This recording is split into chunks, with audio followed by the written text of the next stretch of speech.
Hello, magandang hapon mga kababayan ko. 'Di ba, nai-content ko kahapon yung nangyari dun sa segment ng Showtime, tama ba ako? Yung parang dating game nila doon, no? Yung maghahanap si Christine ng kanyang magiging ka-date, then may tatlong contestant. Correct me if I'm wrong, hindi na kasi ako nanonood ng TV. Pero ang pagkakaalam ko doon, dating game yon. Then, namimili si Christine ng kanyang parang compatible sa kanyang lalaki. Then, meron doon isa na hindi niya napili. 'Di ba, si Axel? Yun ang naging kontrobersiya nito eh. Doon sa contest nila, syempre 'di ba, yung mga hindi niya napili, ipapakilala na, 'di ba? Halimbawa, ito si Juan, hindi niya napili. Then magkakaroon ng konting message si Juan dun sa kay Christina. Sana maging maligaya ka. Then dumating yung time si Axel na, 'di ba? Yung lumabas. So, anong nangyari? Ito yung nangyari para panoorin natin, no. Recap lang naman ito nung na-content natin eh. At nanood kasi ako nung kay Attorney Libayan. Medyo alam ko na yung flow ng istorya. Ng Especially for You sa Showtime kung saan sumalang ang Searchy na si Christine. Siya yung Ay Searchy. pinatikos nga ng mga netizen ang nagawa rito ng mga hosts lalo na si Vice Ganda. Actually, for me, wala namang kasalanan yung ibang host eh. For me eh. Kung napanood nyo yung segment na to, parang si Vice yung nag-start na gumanon. Then syempre, siya yung pinakamalakas doon, parang na-oblige na lang yung mga kasamahan niya doon na makireact na rin. 'Di ba? Well, yun ang pagkakaintindi ko, 'di ba? Pero kung mali ako, paki-correct na lang ako, mga kababayan ko. Pagkatapos kasing makapili ng Searchy na si Christine ay nagbigay na rin ng mga mensahe ang mga hindi napili at Ayan, isa na rito si Axel na hindi nga nagustuhan ng mga hosts ang kanyang ginawa. Hoy, di pwede yun. Hindi pwede yun, Axel. That's bad. You don't do that. You ask for permission. Alam mo bang pwede kang mademanda sa ginagawa mo? 'Di ba? Ito yung kadaldalan kasi ni Vice Ganda. Ako, for me, sinabi ko na to kahapon eh. Pwede naman na yung yung gumanon. Pwede na yun eh.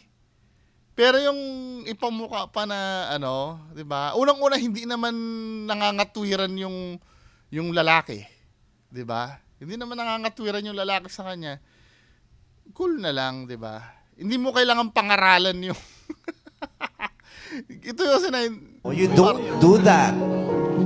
Nagbigay ingay agad ito online at binatikos si Vice Ganda dahil nga sa pamamahiyang ginawa nito kay Axel. Inihalin tulad din ito ng mga netizen sa mga naunang mga contestant na okay lang gawin ito kapag maitsura at kapag hindi naman ay idedemanda. O, di ba, may gumagawa na pala nun dati. Pero tingnan natin yung konteksto, no? Kasi ang nakikita kong konteksto dito, parang nailang daw kasi yung babae. So ito, napanood ko kay Attorney Libayan. Actually, parang ire-relay ko na nga lang yung yung sinabi ni Attorney Libayan dito kagabi. Kaya lang, dadagdagan ko ng konti ng sa akin, di ba? So ito yon, nagpahayag na si Christine. Maging si Searchy Christine ay nagbigay din ng pahayag tungkol dito at naniniwala siyang walang ginawang masama si Axel nung mga araw na yon. Wala naman po talagang balak si Axel na ibeso ako. Tsaka hindi ko talaga naramdaman na gusto niya akong ibeso. O, di ba? So, yung mismong biktima, sinasabi na din na na wala talagang intention yung Axel. Kinonfirm na mismo ng biktima yung supposed to be pinagtatanggol nila Vice Ganda. 'Di ba? Supposed to be. 'Di ba? Nagbigay na siya ng pahayag. Kasi po ang nangyari, 'di ba? Inapiran ko siya. Tapos parang gusto niya akong i-hug. Tapos since nakaupo ako, ang awkward ng position. Ang feeling ko kasi na gusto niyang gawin, i-hug niya ako, tapos itatap niya yung likod ko. Parang comfort ganun, parang Oo nga naman, parang ang layo naman nito sa kiss eh. De, for me parang ang layo, well, siguro nung moment na yun, hindi ko rin naman, magiging fair naman ako kay Vice Ganda. Nung moment naman na yan, syempre, dahil lumapit yung mukha niya do sa ano, kahit ako din mismo, kung ako nasa kalagayan ni Vice Ganda, mapagkakamalan ko rin naman talaga na manghahalik yan. 'Di ba? Yung inakto ni Vice na parang nagulat siya na gagawin yun ni Axel, hindi ko naman maaano yun, hindi ko naman masisisi yun. However, overkill kasi yung ginawa ni Vice Ganda eh. 'Di ba? Yung sinabing, "Oy, yung gumano siya, enough na dapat yun eh, yung oy." 'Di ba? Enough na yun. Tapos, mas magandang sana, ay akala ko hahalikan mo eh. Dapat gano'n na lang sana yung sinabi niya. Pero hindi, pinanindigan ni Vice Ganda na, you don't do that. Parang pinagdiinan niya talaga na ang intention ni Axel ay hahalikan. 'Di ba? So, pero yung pagkakamali as tao, 'di ba? Hindi ko naman pwedeng sisihin si Vice doon dahil tao din lang naman si Vice doon. Na akala niya hahalikan talaga. Pero nagbigay na ng pahayag yung supposed to be biktima ng pagnanakaw ng halik. Supposed to be, 'di ba? Na hindi okay lang naman daw. Hindi naman, wala namang big deal. 'Di ba? Sinabi na eh. Kung ulitin natin yung sinabi ni Christine dito. Ako. Tsaka hindi ko talaga naramdaman na gusto niya akong ibeso. Kasi po ang nangyari, 'di ba, inapiran ko siya. Tapos, parang gusto niya akong i-hug. Tapos, since nakaupo ako, ang awkward ng position. Ang feeling ko kasi na gusto niyang gawin, i-hug niya ako, tapos itatap niya yung likod ko. Parang comfort ganun, parang tropa, igaganyan niya. Gaya yun, yumuko siya. May tawag si Axel dyan eh. Nakalimutan ano, bro bump ba yan? Or kung ano pa yan? Nakalimutan ko na eh. Basta may tawag siya dyan eh. Ano ba tawag nga daw dyan? Nabanda dito, kasi itatap niya nga siguro ako eh. Parang magtropa. Sa pagtropa, di ba, pag halimbawa yung tropa mo, malungkot. Si Axel din ay nagsalita upang klaruhin ang mga nangyari at sabihin talaga ang totoo. Time yung especially for you. Kasi ito yun, yung siyempre hindi ako napili. Lalapit na ako kay Christine, siyempre si Christine, nakamba na yung kamay niya na appear. Ginawa ko, nakipag-appear ako sa kanya, tapos hinawakan ko yung kamay niya. Ang bala ko talaga sana ay bro code. Yung bro code na yun, Bro code. Bro bump.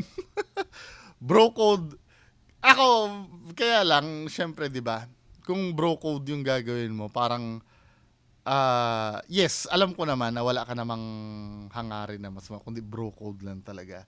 Kaya lang, syempre, ang awkward kasi na part nun, babae yung gaganunin mo. Di ba? Hindi, ang sinasabi ko lang dito, kung bakit na-trigger si Vice Ganda na ang inisip niya hahalikan mo yung babae. Kasi hindi normal yung bro code pag sa babae mo gagawin. 'Di ba? Pero wala na kayong problema kasi sinabi ni Christine wala naman daw talagang problema. Sinabi mo din naman yung sa side mo. So dapat clear na tayo. 'Di ba? yung shake after na shake hands, yung didikit yung balikat sa balikat, tapos tap sa likod yung kamay. For comfort, ganun. Kung Yung parang ganito oh. Tinan nyo kay Deadpool ha. Parang hawakan nyo kayo tapos gaganunin. Yung alam mo yon yung bro. 'Di ba? Yun yung tinatawag na bro code. Kaya lang, kahit ako din naman na makita nun, babae yung gaganunin mo. Parang hindi naman ano. Pero ito uulitin ko, importante, malinaw na kay Christine na hindi niya naman na-take as masama yung gagawin mo. At ikaw din naman, naipaliwanag mo din naman. So, dapat dito, tapos na to eh. 'Di ba? So, maliwanag, misunderstanding yung yung nangyari kay Vice Ganda. 'Di ba? Akala niya kasi hahalikan mo eh. So, naaangkop lang na mag-sorry siya. 'Di ba? kunyari may kakilala kayo, may kaibigan kayo, Dahil nga rito ay maraming netizen ang humihingi ng public apology mula kay Vice Ganda dahil napahiya daw ng sobra si Axel. Oo. Una na itong nagbigay ng pahayag sa kanyang Twitter account. O yan, yung pamamahiya, tama na yung direction ni Vice Ganda dito eh.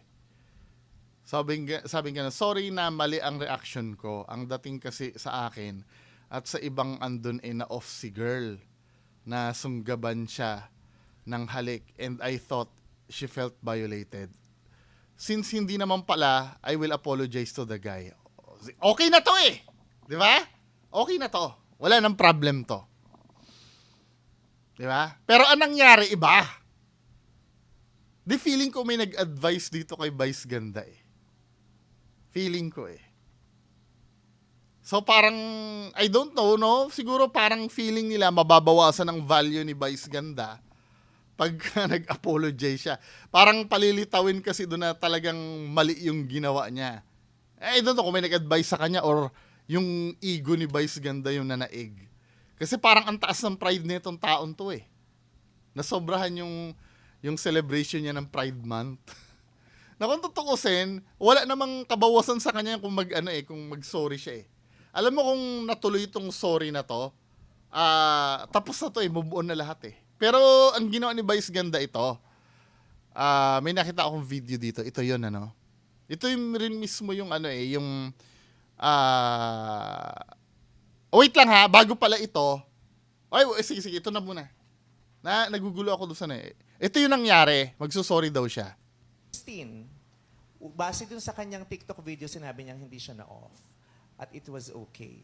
Pero nung nakausap namin siya ulit, kahapon, nakausap siya ng staff at ng aming producers at ng aming... Wait muna pala. Mas maganda ko ipapakita kung paano siya kinausap eh. Ito, sabi nakausap namin daw. Pero hindi naman si Vice yung kumausap. Yung staff nila, or yun ba yung psychologist? Yung kumausap? Ito yung naging usapan sa phone. Sana ba yun? Ito yun, oh. Nag-upload dito parang niya eh. Ito yung nakita na natin na binivideo na akala ko scripted. Pero habang kausap na binivideohan ito nung kamag-anak niya. May papaliwanag naman dito eh. Pinubukan niyo ako sinungaling. Paano na po ako? Hi guys, magsasalita lang po ako about sa issue ni Christine saka ni Axel. Since kapatid ko po yung ex ni Christine, nag-send po Kapatid ng ex ni Christine. siya sa akin ng video na pinapaliwanag po yung nangyari about dito sa issue. Kasi wala daw naniniwala kay Christine, sinasabihan daw na sinungaling at kung ano-ano pa. At ang dami nang nagme-message sa Oo kanya. nga, kasi ang nangyari, di ba sabi ni Christine, mukhang mali yata yung ordering ng pagpi-play ko, Mukhang dapat mauna si Vice Ganda. Sorry ha. Sorry. Balik tayo dito sa pahayag ni Vice Ganda. Sorry. Diba? Pakinggan muna natin to sinabi ni Vice Ganda pala. ng psychologist, sinabi niyang talaga namang na-off siya. Talagang na-off siya at meron siyang naramdaman na hindi siya komportable. So, yun, base daw dun sa talaga daw na-off siya. So, parang anong nangyayari dito, pinapasinungalingan yung unang pahayag ni Christine na hindi, okay lang sa akin yun. Di ba? Wala naman ako naramdaman. Then, di umano daw, nung nakausap daw siya, nung psychologist o kung sino man yun, talagang inamin daw ni Christine. So, alalabas nga talaga, sinungaling si Christine. Di ba? Na, nung sa psychologist nila. Pero, for me kasi, dapat hindi na nilabas yun eh. Di ba? So, anong nangyari? Ang pinagbintangan ngayon ng mga supporter ni Vice Ganda, I'm so sure, supporter ni Vice, dahil kampi kay Vice yun eh.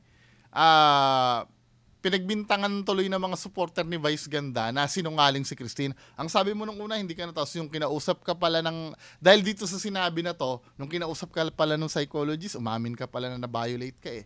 So dahil doon, paninindigan ngayon ni Vice Ganda yung pagsita niya. Di ba? So ito yung nangyari, yung umiiyak. So dahil parang ang nangyari nung nagsalita si Vice Ganda, ginawa siyang sinungaling. 'Di ba? Pinalitaw tuloy na iba yung sinasabi niya doon sa post niya, doon sa sinabi niya doon sa So ito yung nangyari. Sinungaling. Paano na po ako? Hi guys, magsasalita lang po ako about sa issue ni Christine saka ni Axel. Since kapatid ko po yung ex ni Christine, nag-send po siya sa akin ng video na pinapaliwanag po yung nangyari about dito sa issue. Kasi wala daw naniniwala kay Christine. Dahil nga, sinabi nga ni Vice na nakausap na-off naman daw talaga. So parang ang nangyari, parang isa-sacrifice nila yung credibility ni Christine. Hindi lang masira yung credibility ni Vice Ganda. At kung ano-ano pa. At ang dami nang nagme-message sa kanya. Gusto na nilang ilinaw o linawin. Ito yung chat namin, yung conversation namin ng kapatid ko.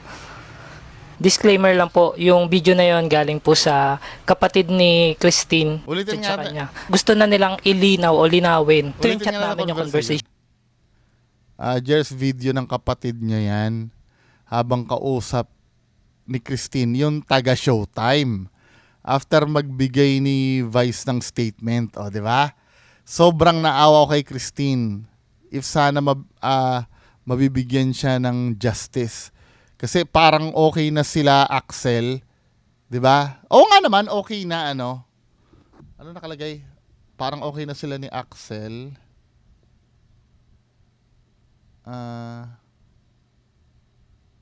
Hindi ko mabasa yung ano eh. Namin ng kapatid ko. Ito, parang okay na sila ni Axel, malinis na name niya. Tapos, nilinis na din ni Vice yung sa kanya. Parang ang dating kasi nalipat kay Christine yung CC. Ayan o. Super comfort nga ako eh. Hu. Grabe no. Oo nga, parang binaliktad talaga siya. Kasi okay naman eh. Sinabi ni Christine, walang problema. Sabi din ni Axel, wala ng problema. Ang nangyari, si Vice na lang talaga yung mali. So, para ma-save yung face ni Vice Ganda doon sa ginawa niya, kinausap nila. Alam na, hindi ko nagigets ba't tinawagan pa si Christine eh. Tama, ito pa yung clip ng pagtawag. Disclaimer lang po, yung video na yon galing po sa kapatid ni Christine. Tapos, sinend lang po sa kapatid ko. And then, kaya po na magkasama sila ngayon kasi tinawagan po ng Showtime o tinawagan po ng isa sa staff ng mga Showtime yung kapatid ko para i-comfort si Christine since nag-hysterical na daw po. And wala po silang kasama kasi naglilipat po ng bahay sila Christine. Kaya po pinapunta ng Showtime yung kapatid ko sa bahay nila. Panoorin niyo po yung mga video para malaman niyo po yung totoong nangyari. Ito po yung video, ipa-flash po dito. Yung mapapanood niyo po na video is kuha right after ng pagbibigay ng statement ni Miss Vice Ganda sa Showtime kanina. And then Dahil ina-expect nila magpa-public apology na eh, no? tumawag po agad yung staff ng Showtime kay Christine. And ayun po yung usapan nila. Alam ko po na hindi tama na i-post ko to kasi alam ko po na private yung usapan nila. Pero hindi rin po tama na ibabash si Christine nang dahil sa mga pagkakamali. O wala po akong sinisisi na tao. Pero kasi nasisira po yung buhay ni Christine ngayon. And nakasama ko po siya dito sa bahay matagal po. Kaya pinagtatanggol ko din po. Klaro, yung statement, yung dalawang video na release mo, So ito, parang ano kinakausap siya nung staff ni Vice Ganda. Or, Vice Ganda, sorry, ng Showtime pala. yung video na release mo, diba yung unang sabi mo, hindi ka naman na-off? Hindi mo kasi in-explain ko po na nakatattlong video nga po ko eh. Kaya nga, nakatatlong video ka, nag-iba-iba din yung sinabi. Hindi naman iba-iba. Oo, iba-iba. Paulit-ulit ko. Parang pinipilit ng staff ng Showtime na iba-iba yung mga pinagsasabi ni Christine. Ganyan siya i-manipula. In-exaggerate ko lang po. Kasi may mga tao na nire-replyan po sila kasi hindi nila mag-get yung point ko. Kahapon po, Hindi ma'am. nila magigets ang point mo kasi ang trabaho kasi nila ay mag-bash. So kahit anong... Ngayon po kasi, masyado na silang binigyan ng dahilan. Para may bash ako. Pinubukan niyo ako sinungaling. Paano lang po ako? Okay. Para mailigtas lang si Vice, ano? Palilitawin nila na umamin sa kanila si Christina na off para hindi na mag-apologize si Vice Ganda. Hindi yan ang nangyari, hindi yan ang totoong nangyari, hindi yan ang intensyon. Pero magsasalita... At naku eh. Napanood ko po yung video na doon. Tapos, nakababa ko sa kinakakuha ko, ma'am. Nag-isumay ako. Hindi ko kasi kaya. Hindi nga po kaya nakonsensya ko magsinungaling eh. Tapos, meron po yan napanood ko. Kasi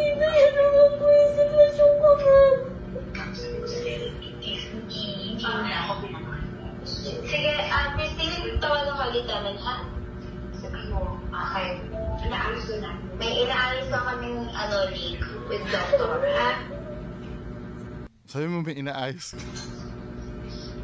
Tatawagan ka ulit namin. Oo. Number ba? Bye-bye. At yun na nga napanood nyo na guys, di ba? Sana tigilan nyo na yung pagbabash kay Christine at alam nyo na yung totoong nangyari. Di ba? Showtime pakiayos naman na ito. Di ba? Parang ang lumitaw. Kailangan nilang isacrifice yung... Kasi parang dito, parang bumanat pa si Vice Ganda dito eh. Na inamin daw sa kanila ni Christine. Katulad ng sinabi ko kahapon, let's say, totoo nga naman ano. Pero yung pagsalita kasi ni Christine sa public, yun ay para matigil na lang yung ano, yung issue. Hindi, for me, kung totoo man na umamin sa kanila si Christine na ano, na kung umamin man si Christine sa kanila na off talaga siya nun. Wala eh, nasabi na ni Christine kasi na wala naman ang problema eh. So para ma-save lang talagang pagmumukha ni Vice Ganda, ganito ang ginawa nila. Sa ginawa nung searchy. Meron siyang dahilan kung bakit sinabi niya yun sa TikTok. Na hindi na rin namin isi-share. Nire-respeto namin ang dahilan ni Christine kung bakit sinabi niya yun na hindi siya na-off. When in reality, na-off talaga siya. Bakit ikaw magsasalita? Ba't ipipilit yung na-off yung tao? Katawan niya yun eh. 'Di ba? Ang sabi nga ni Attorney Libayan kagabi, ang ganda ng analogy ni Attorney Libayan dyan eh. Parang si Christine at Axel daw, kumakain daw ng ng pagkain na in-order nila sa restaurant. Si Vice Ganda daw nanonood lang. 'Di ba? Habang kumakain siya, ang pinagbasihan ni Vice Ganda yung mukha ni Christine. 'Di ba? Na hindi nasarapan si Christine diyan. Pero nung in-interview si Christine tsaka si Axel, ang sarap nung kinain namin. Tapos ipipilit pa rin ni Vice Ganda. Eh hindi naman siya yung nasa sitwasyon eh. Observer lang siya eh. 'Di ba? Ngayon kung lokohin man ni Christine yung sarili niya na hindi siya na off o wala na tayong magagawa. Nakapagbigay na siya ng sa publiko. Ng sinabi niya sa publiko. 'Di ba? Kung may babaguhin man nun, dapat si Christine na mismo yung magbabago nun. Hindi kayo yung magbabago. Kasi dito, anong nangyari? Parang nirarab nila para ma-erase yung sinabi ni Christine eh. Nirarab nila min eh. Para lang hindi mag-apologize to si Vice Ganda eh. Kasi, ang pagkakaalam ko may upcoming event yata to si Vice eh. May concert yata to. O event, something like that na baka maapektuhan yung ticket sales. Yun ang pagkakaalam ko I read it somewhere eh. Tingnan natin nga yung event, Vice Ganda. Tingnan natin mena. Vice Ganda event. Ayan sa Smart Araneta. Your Majesty Queen VG Vice Ganda. Tingnan natin kung kailan to. May event kasi si Vice Ganda min eh. Kaya hindi afford yung mga ganitong Kapag ka nalaman na nagkamali si Vice Ganda, parang nga naman yung mga tao nun. Pero mukhang magbabackfire to eh. 'Di ba? Doon sa nangyari. Ang tagal naman mag-load ng website ng Smart Araneta. Anyway, natin, may event siya na parating. Diba? Asa na ba yun?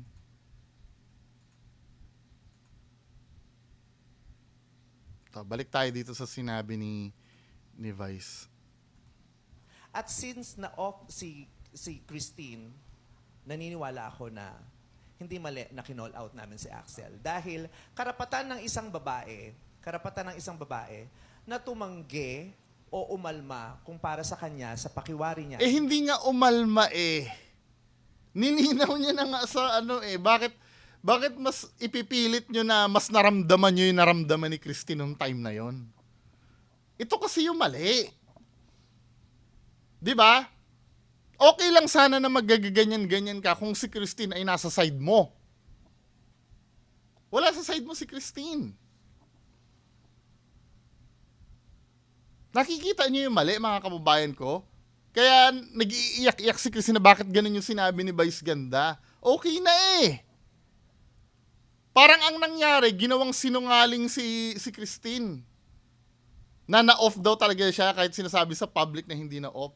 O yung mga trolls ni Vice Ganda, sinungaling ka pala eh. Ang sabi mo, hindi ka, tas kinausap nung psychologist ni ano. Actually nga, considered as wiretapping din yun eh.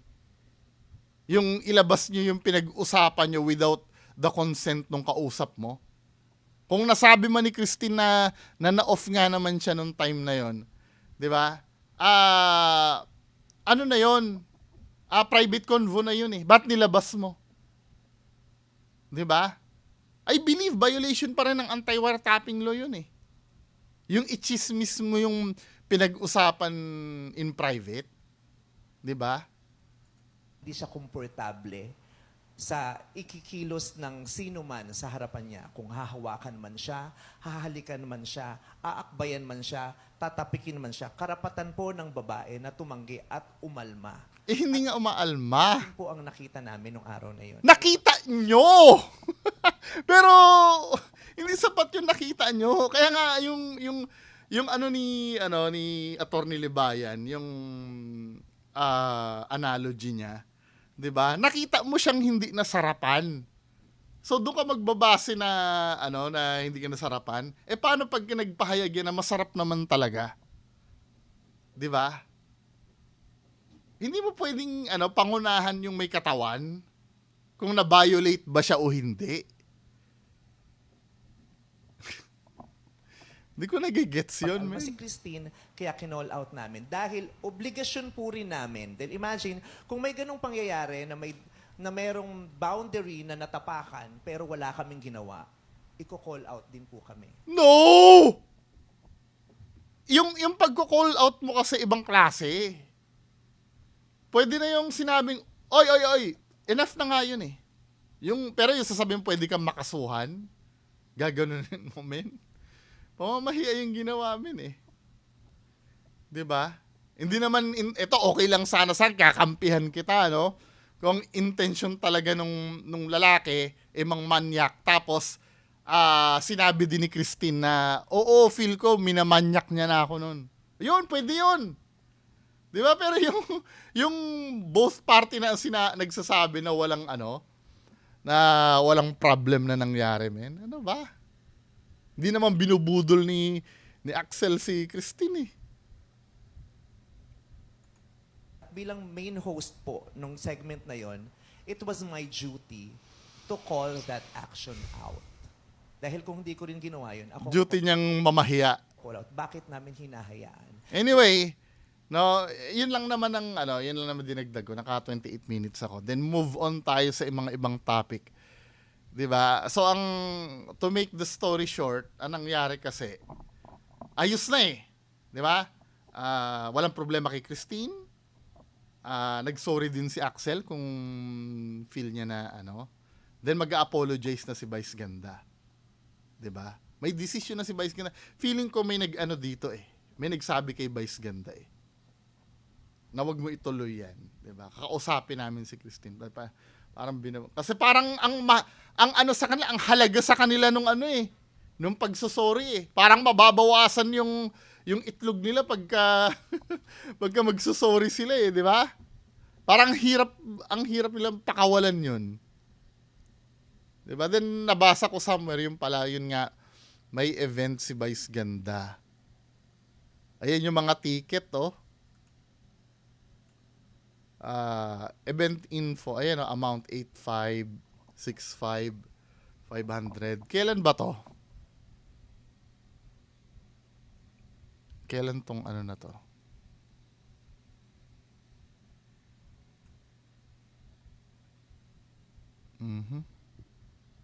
June 2. June 7 na.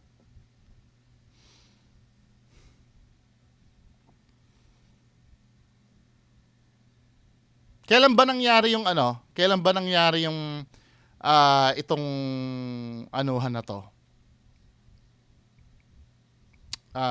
Yung controversy na yan.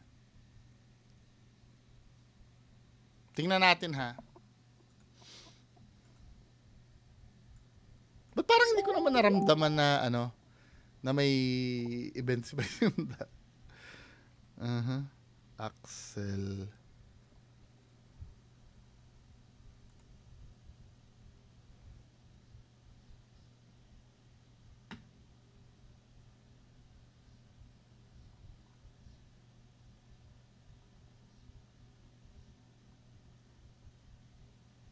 So, ano pala yon? May 31 nangyari. Oh, pasok nga. May 31 nangyari. So, June 2 yung event ni Vice Ganda. Pasok nga. Na maapektuhan yung ano niya. Tingnan natin, ito ba yan? Yung...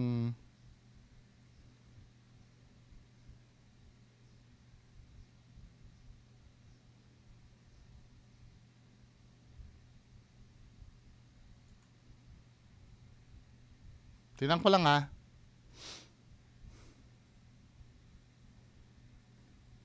Pinipili niya.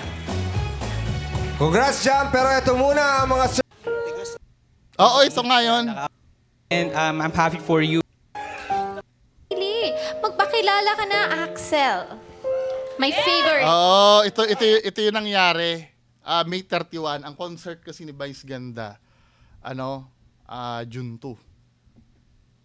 Diba? Kaya, ayun.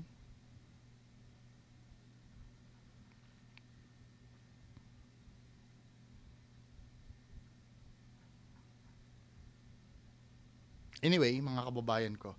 Move on tayo sa next issue. Damage control nila, no? 'Di ba? Ito, naging successful kaya yung concert ni Vice Ganda. 'Di ba? Pwede kayo magpa-refund halimbawa na Ay, nako, Diyos ko. So, tayo? Move on tayo sa ibang topic, no?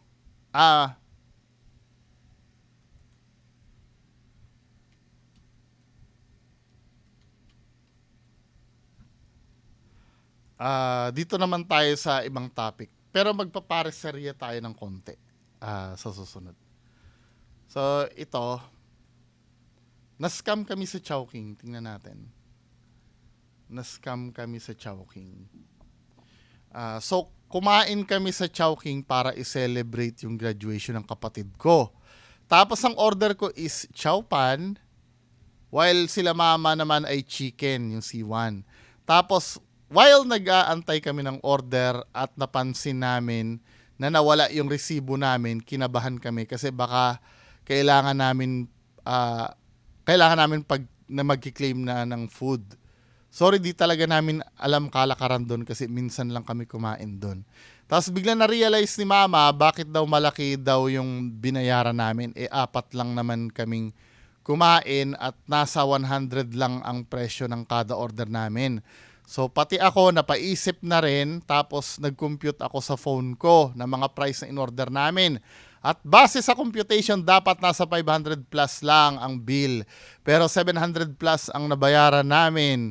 So pumunta ako sa counter at nagtanong, "Ma'am, pwede po pakicheck yung order ng table number 52 kasi parang mali po yung price."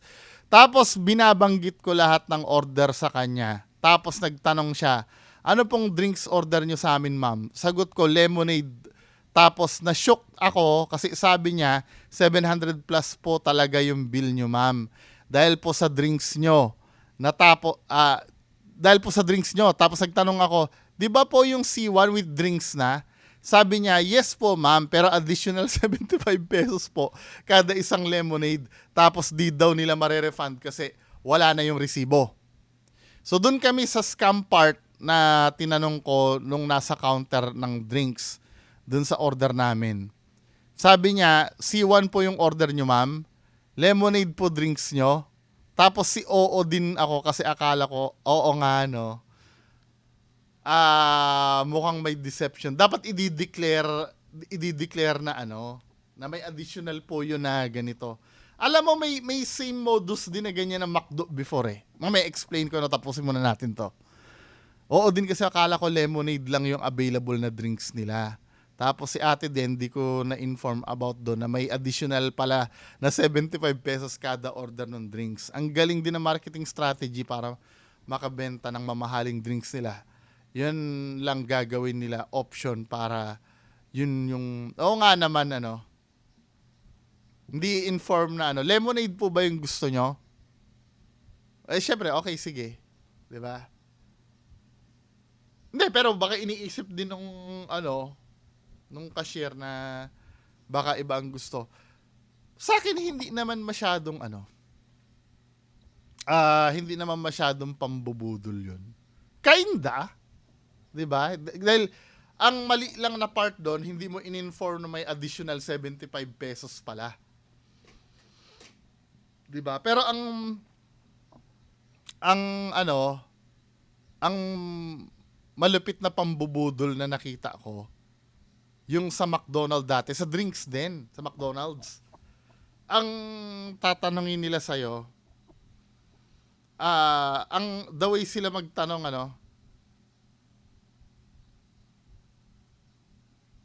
ang free kasi dun sa meal ng McDonald's, before pa to, noon pa to, 'di ba? Ang free yung small cup na drinks, 'di ba? So, ang tatanungin naman ng McDonald's sa'yo noon before, ano po yung drinks nyo? Regular po ba or yung large na? Dahil dalawa lang yung choices na binigay sa'yo, sasabihin mo regular na. Yun pala yung regular, medium yun. Mas malaki dun sa small na nakasama dun sa value meal. O, di ba? Parang din yun bedel-bedel din yun Kaya lang syempre, dapat ini-inform na may additional. Katulad doon, hindi rin ako na-inform na may additional yun. 'Di ba? Kaya nung nagtaka ako ba't iba yung pero hindi ko na question dahil gutom na ako noon Same Yun na sana, i-declare lang sana na may additional. Para pag sinabi mo, mag-a-add po kayo ng 75 pesos ha. Para ba't pag ako mag-a-add? Kasi po lemonade yung pinili nyo. Hindi na yan. Di ba? Mag-change ng 'di ba? Anyway, sunod na issue. Ito naman, itong post na to, panoorin nga natin to.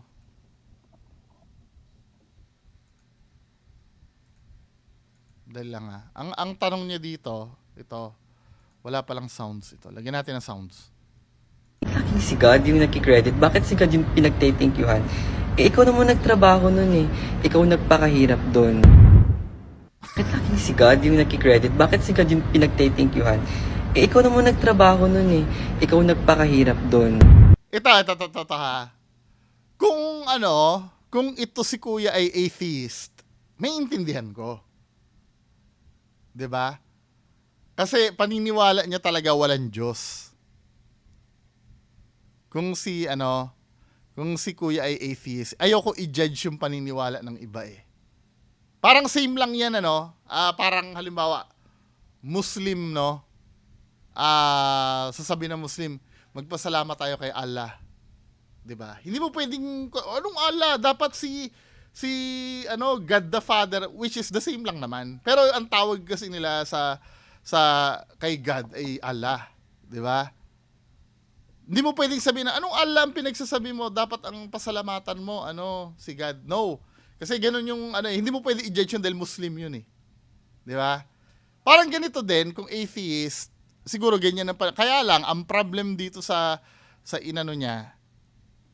Kung siya ay naniniwala sa Diyos tapos ganyan yung sasabihin niya, medyo off yun. 'Di ba? Or okay lang sana kung ang pinag-uusapan mo dito sa post mo ay yung sarili mo. Halimbawa, ba't ako mag-thank you sa Diyos, ako ang naghihirap nito. Pero the way siya magsalita kasi, kinakausap niya yung ibang tao Parang kini-question niya yung faith ng ibang tao 'Di ba? Tingnan mo. Bakit lagi si God yung nagki-credit? Bakit si God yung pinagtithankyuhan? Ikaw naman nagtrabaho nun Ikaw nagpakahirap doon. Ikaw nagtrabaho nun, ikaw nagpakahirap nun. Parang sinasabihan mo ako na naniniwala sa Diyos. Doon nagiging offensive. Okay lang sana kung sarili niya. Maintindihan ko yon na hindi ako magti-thank you kay God. Ako naghirap nito eh. Di ba? Paniniwala niya yun eh. Pwede ko irespeto yon. Pero yung kakausapin mo yung tao na ba't ka nagti-thank you kay God, ikaw naman na naghirap niyan. Offensive sa akin yun. Di ba? So yun lang naman. Parang, tangina mo, naniniwala ako na Diyos yung nagbigay sa akin ng lakas sa araw-araw eh. Kaya ako na-accomplish ang isang bagay eh. 'Di ba? Kaya ako naging successful kasi kakadasal ko sa kanya gabi-gabi eh. Binigyan niya ako ng talino sa exam eh. Kaya nakapasa ako eh. Pinagana niya na maigi yung brain cells ko eh. Yun kasi yung paniniwala ng maka-Diyos. 'Di ba? Kaya ako nagkaroon ng bagong kotse. Kasi hindi niya ako pinabayaan. 'Di ba? Tinuro niya ako sa tamang direksyon. Di ba? Yan ang paniniwala ng mga ano. Kaya, pag nakarinig ka ng ganito, mababad trip ka talaga. Kasi unang-una, wala sa hulog yung pagsasalita. Hindi maayos yung pagkakasalita niya. Yung pagka-atheist, hindi ko naman kinukontra yan eh. May mga kaibigan ako atheist din naman. Di ba? Na kapag kaya lang, sa kanila yun eh. Di ba? Yun lang naman. Next topic. Bilisan na natin. Kasi nag-consume na tayo kay Vice Ganda eh. Ano pa ba nandito? Ito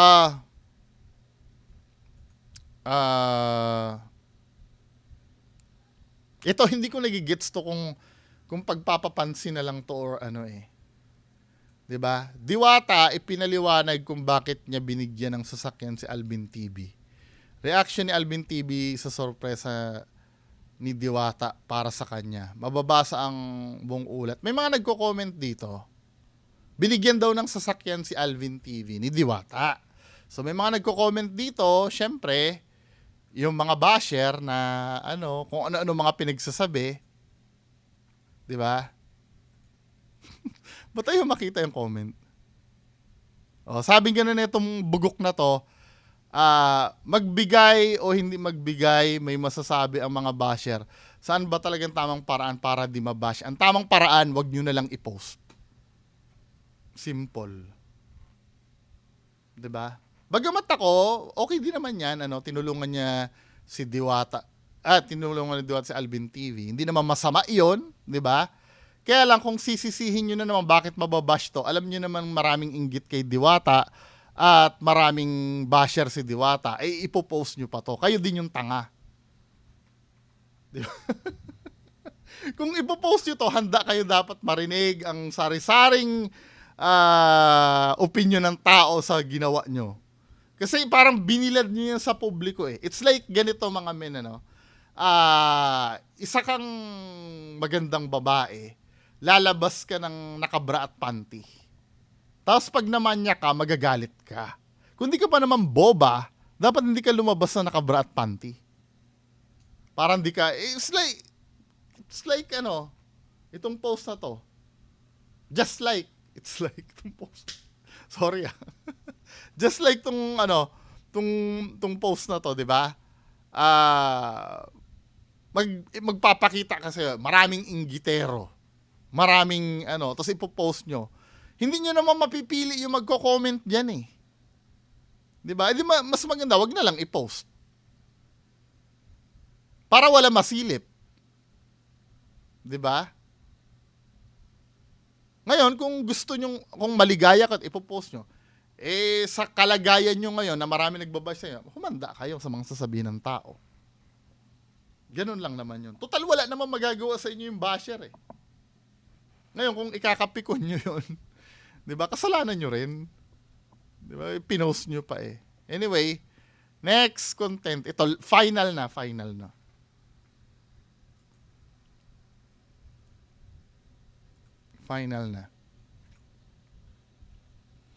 Ito, ang bait daw talaga ni Diwata. Panoorin nga natin to. Bait daw ni Diwata, men. Pasensya naman, ma'am. Importante yung sasabihin ko, ma'am. Yung, kailangan ko lang po ng tulong, ma'am. Bakit? Yung motor ko po kasi, ma'am, tinula ko na lang papunta dito. Bakit? Galing pa akong Quezon Province po. Bakit po? Bakit po? Anong tulong na magagawa ko? Gasolina lang po sana, ma'am. Kahit gasolina lang po sana, ma'am. Gasolina? Wala na po akong ibang malapitan, ma'am. Po. Saka tinula ko po bandang tulay, ma'am, yung motor ko. Hanggang doon na lang po. Wala kang Dito. pangkas? Opo, ma'am. Saka Ano yan? kanina po ako... Ayaw kasi ng budol, ha? Ikaw. Tagal ko na po kasi ano, ma'am. Asan yung motor mo? Andun po, sa ano po. Ma'am, sorry po, ma'am. Nakakahiya po. So, ano? No po.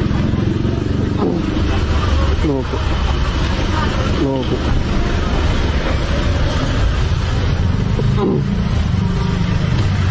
Saan kayo na po eh? Pagpasensyahan nyo na, ma'am. Sa kaya Quezon Province pa po ako para makapunta ng po. 500, kasya na yan. No, ma'am, grabe. Ang laki naman po, ma'am, pag ano. Hindi, gasolina motor lang yung dala mo, di ba? Opo, kanina pa akong ano, ma'am. Ha? Kanina pa po akong ano. Legit po, ma'am. Thank you po. Ma'am, salamat. Ako pagka-legit, Salamat po, salamat po, ma'am. ng ano, budol. Salamat po. Guys, binigyan. Ay, sir, ako yung kanina na ano, Mark Style Vlog po. Tinrang ko na si Banding Diwata kanina na. Na-prank ko pala. Ako sa prank. Kaya binalik niya yung Saludo. 500 pesos. Kompleto. Kompleto. Ang sabi niya sa akin, Kompleto. wala siyang panggas. Sweet din ibibigay ko sa inyo, ma'am. Napagbigyan niyo ako kanina. Sabi ng mga viewers ko, pwede ba daw kitang yakapin? May yakap Pwede, kita. gusto mo, guess mo pa ako.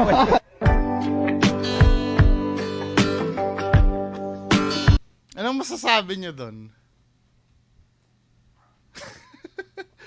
Unang-una, the prank itself, ano, parang feeling ko hindi tunay eh.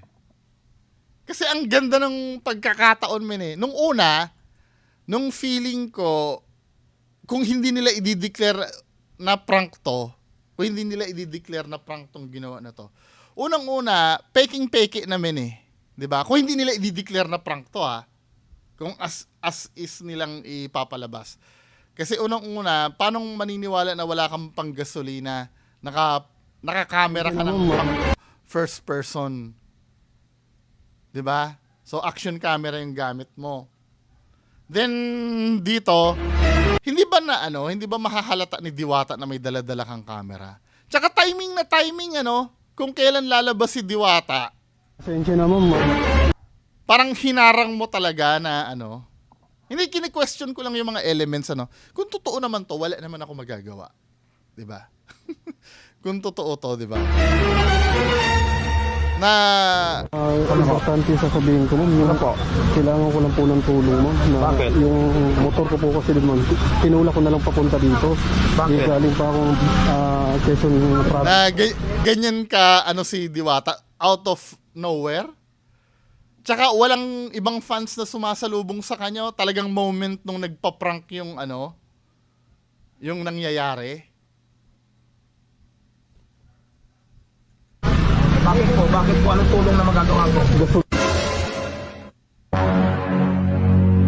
Gasolina lang po sana, ma'am. Kahit gasolina lang po sana, ma'am. Gasolina? Wala na po akong ibang malapitan, ma'am.